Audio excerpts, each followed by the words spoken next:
देशों ने पोटा से भी कठोर कानून बनाए आतंकवाद का मुकाबला करने के लिए, और हमने ऐसा कानून बनाया जिसको बनाते हुए हमने इस बात की पूरी चिंता की कि टाडा के बारे में सुप्रीम कोर्ट ने अगर कहा था कि यह सावधानी बरतनी चाहिए जैसे दुरुपयोग न हो सके, तो हमने वो कानून भी डाल दिया। मैं केवल एक बात के ऊपर बल देता हूं, दुनिया का कोई देश ऐसा नहीं है कि जहां इतनी बड़ी भयंकर घटनाएं हों जैसी हिंदुस्तान में होती रहती हैं और उसकी जांच भी ना हो। 9/11 हुआ तो पूरा कमीशन ऑफ इंक्वायरी बैठा अमेरिका में और इतना बड़ा पोथन तैयार करके दुनिया के सामने उन्होंने रख दिया और यह कह दिया कि इसके आगे क्या क्या होना चाहिए, घर के अंदर क्या होना चाहिए। इतने साल हो गए हैं, 2001 को 8 साल हो गए हैं। आज भी कोई आप में से कोई अमेरिका जाएगा ना तो हवाई जहाज में यात्रा करेगा तो ऐसी जांच होती है जैसे मानो कि आज भी युद्ध चल रहा है, लड़ाई चल रही है। जूते खोलो, जुराब खोलो, सब प्रकार की सर्च होगी, सब प्रकार की। कोई शिकायत नहीं करता, एडिटोरियल नहीं लिखे जाते अखबारों में कि क्या हमारा कोई पुलिस स्टेट हो गया है क्या। मैं मानता हूं कि आतंकवाद के ऊपर विजय पानी है तो शासन और सरकार उसका रवैया होना चाहिए आतंकवाद के प्रति जीरो टॉलरेंस का, कि सर्वथा उसको हम अस्वीकार करते हैं, हम टॉलरेट नहीं करेंगे, यह देश उसको बर्दाश्त नहीं करेगा आतंकवाद को। उसी प्रकार से मैं कहा करता हूं कि अगर देश को हम सुशासन देना चाहते हैं, अच्छा राज देना चाहते हैं, विकास के द्वारा, कल्याण के द्वारा देश को उन्नत बनाना चाहते हैं, दुनिया के देशों के प्रथम स्थान पर पहुंचाना चाहते हैं, तो जैसे आतंकवाद के प्रति जीरो टॉलरेंस चाहिए वैसे भ्रष्टाचार के प्रति भी जीरो टॉलरेंस का भाव चाहिए। भारतीय जनता पार्टी हिंदुस्तान की राजनीति में बाकी जो तथाकथित राष्ट्रीय दल हैं उनके बहुत बाद में आई, और बहुत बाद में आई तो ये मन में लेकर के आई कि हम राजनीति के माध्यम से भारत को ऊंचे से ऊंचे स्थान पर पहुंचाएंगे।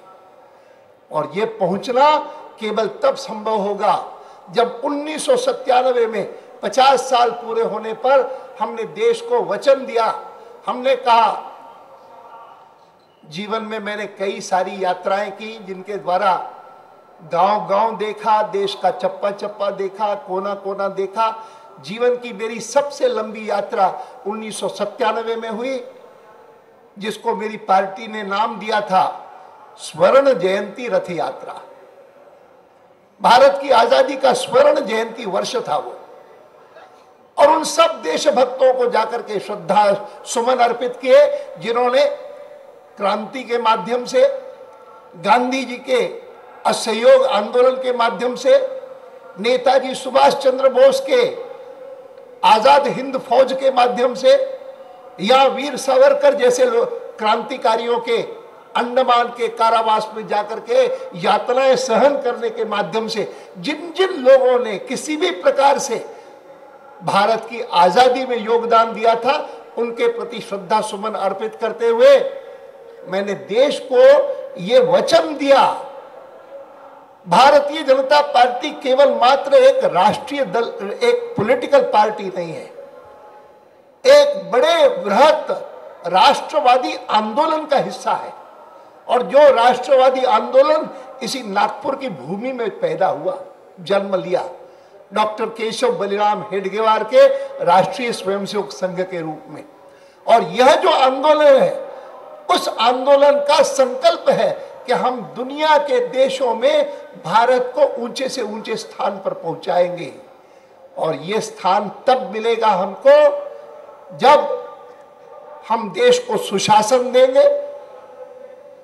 देश को भ्रष्टाचार मुक्त शासन देंगे, और देश के एक एक नागरिक को और सीमा को सुरक्षित बना करके रहेंगे। समृद्धि, सुशासन और सुरक्षा, इन 3 मंत्रों को लेकर के भारतीय जनता पार्टी देश की राजनीति में काम कर रही है। और आज के इस अवसर पर जब 2-2.5 महीने बाद देश को निर्णय करने का अवसर आएगा कि आने वाले 5 सालों के लिए देश का शासन कौन संभाले, मैं तो इतना ही आपको कह सकता हूं कि लोकतंत्र का तकाजा है, लोकतंत्र का तकाजा है कि आप जब लोकसभा का चुनाव हो तब जो शासन पूरा हुआ